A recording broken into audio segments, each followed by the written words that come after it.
Hello and welcome to the third devlog. This week was mainly down to polish.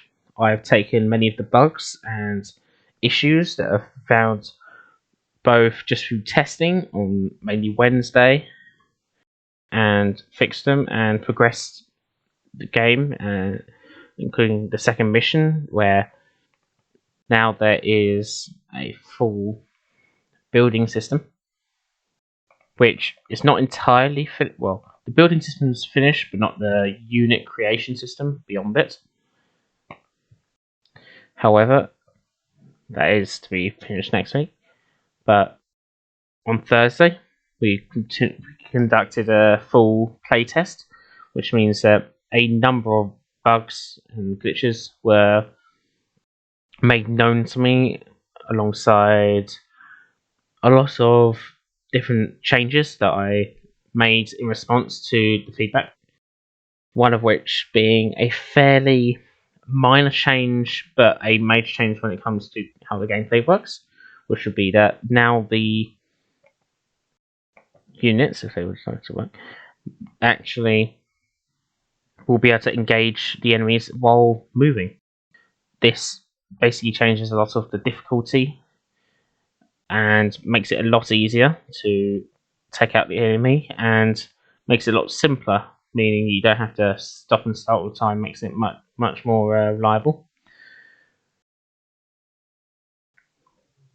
Among this, there's a lot of different glitches that have just been phased out, such as this, which used to be flashing on and off.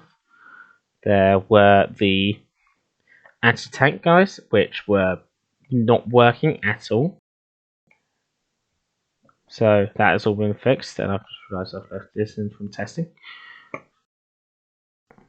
And everything's been polished to effectively work much better. All the levels flow together. They are all working. Most of the, if not all of the major bugs have been fixed, and the second full mission is almost finished, with the base building elements being mostly done.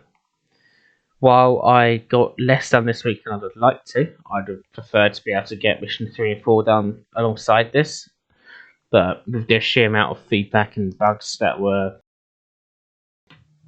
made known via the testing, I made a lot of changes that makes the game far better and allows me to have a high quality product rather than having quantitative missions, but still meant that I'm behind what I consider my own schedule.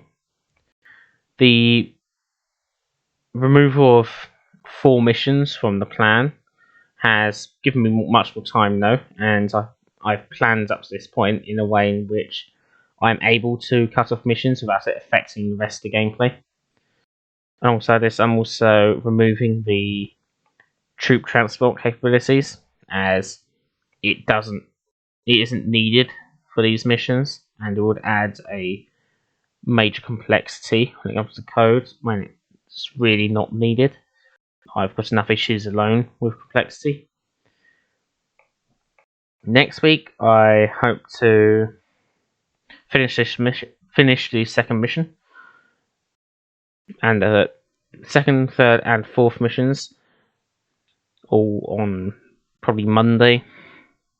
And then I'll be moving on to the beta, where I'll be taking all the art and bringing them up to a full final standard, with the units and maps all having high detail, alongside polishing some things such as the tutorial, which at the moment is a wall of text. That'll be made to look good and be, while it's clear at the moment, it needs to be a lot more presentable, and that'll be something that I'll be focusing on in the beta. But for now, I'm at a point where I'm behind schedule, but I'm also not too far behind schedule. I'm happy with where I am, and I've very much got a game that's fully playable and, for intensive purposes, is up to scratch for the alpha.